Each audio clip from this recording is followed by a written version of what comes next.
Go ahead, sell me this pen. The Wolf of Wallstreet, Jordan Belfort, reveals his step-by-step sales and persuasion system to turn you into a sales closing cash generating machine. For the first time ever, Jordan Belfort opens up his playbook, giving readers access to his exclusive step-by-step system which he used to gain enormous wealth for himself, his clients and his sales team. This powerful framework you're about to learn will teach you exactly how to sell anything to anyone at any time. This is The Way of the Wolf by Jordan Belfort. Every sale is the same. Every sale you will ever encounter needs 3 key elements to line up before you have any chance of closing. These 3 core elements are called the 3 10s. The 3 10s work on a prospect's level of certainty on a scale from 1 to 10.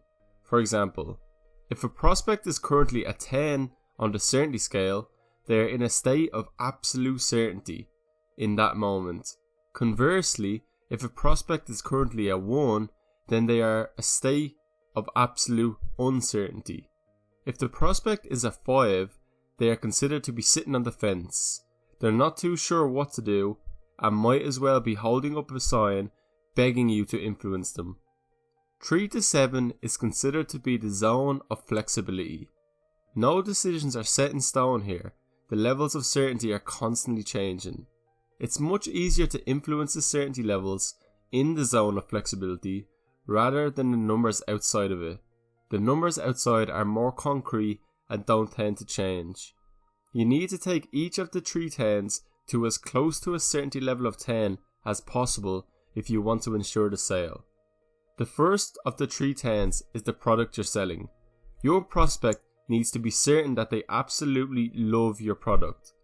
If a prospect was currently at a certainty level of 10 in regards to your product, they would say, "This product is amazing. Not only does it fill all my needs, but it's such good value for money. It's like having a big weight lifted off my shoulders." This prospect is absolutely certain that they love your product. If a prospect was currently at the 1 on the certainty scale, they would say, "This product is terrible. It's completely useless and way overpriced. It even looks awful." This prospect hates your product and are not afraid to tell you. So if your prospect was currently at 10, would they buy? Logically you would say yes, but the answer is maybe. What if they don't trust you? The second of the 3 10s is in fact you. If your prospect doesn't trust you, there is absolutely no way they are going to buy from you. To achieve high levels of certainty for you, they must think that you are likable, trustworthy, and an expert in your fields. The final 10 is the company you work for. This third 10 greatly affects the second 10, as reputable companies will only hire competent employees. So before you say one word to the prospect, your certainty levels will be high. So does the company you work for have a good or bad reputation? Depending on your answer, you may find yourself constantly fighting an uphill battle with prospects entering your sales funnel at a level 3 or below. So now you understand the 3 10s.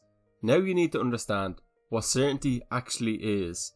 There are 2 types of certainty, and they are completely independent of each other: emotional certainty and logical certainty.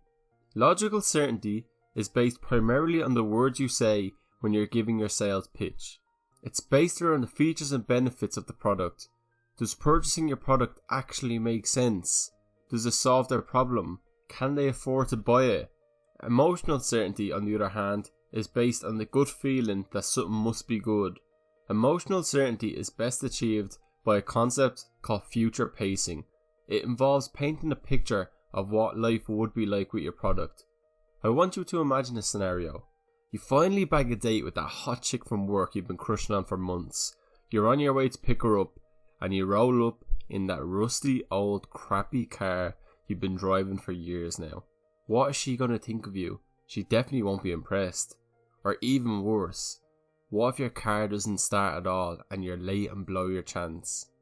Now imagine you rock up in our new sports car. This car will have you looking like her boss and have her begging for a second date. That's an example of future pacing and how you can achieve emotional certainty. Remember, people buy on emotion and justify with logic. Both logic and emotional certainty are important when closing a sale. As a salesman, you need to take immediate control of the sale and take your prospects from open to close in the shortest distance possible, a straight line. In the straight line system, when you're heading towards the close, you need to always stay within the level of in control and never stray to the level of out of control. During the sale, when you are directly on the line, you are doing all the talking.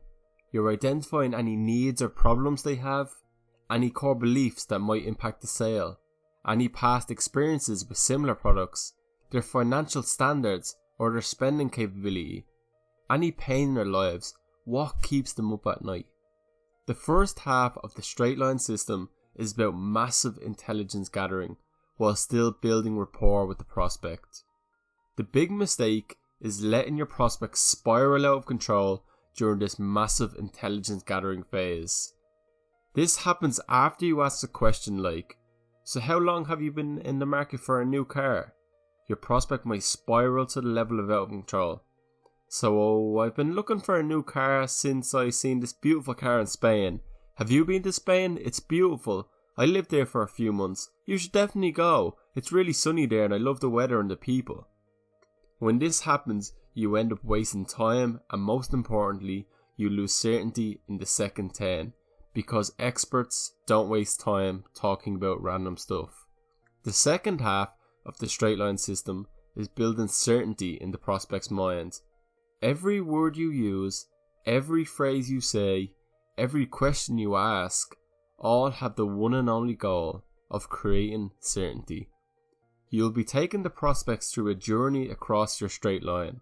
During this journey, you will encounter many obstacles. Common obstacles would be, "It's a bad time of year," or "I need to talk to my wife," or "Let me think about it." Each time you eliminate an obstacle, you clear the path to further travel across the straight line, bringing you that much closer to the sale. At the end of the day, obstacles are merely smokescreens for one or all of the 3 10s. Achieving certainty in all of the 3 10s is the basis for closing any sale. As a general rule, you're going to have to ask at least 2 to 3 times for the sale before you have any chance of your prospect saying yes. Every time you ask for the sale, they will reveal one more obstacle in the way, giving you the chance to clear it. So that was my takeaway from The Way of the Wolf. Jordan Belfort is a master of sales, and if you need help with your sales approach, I would highly recommend picking up this book. I will leave a link in the description. If you like this video, please share it, and as always, thanks for watching. But most importantly, always strive to acquire skills.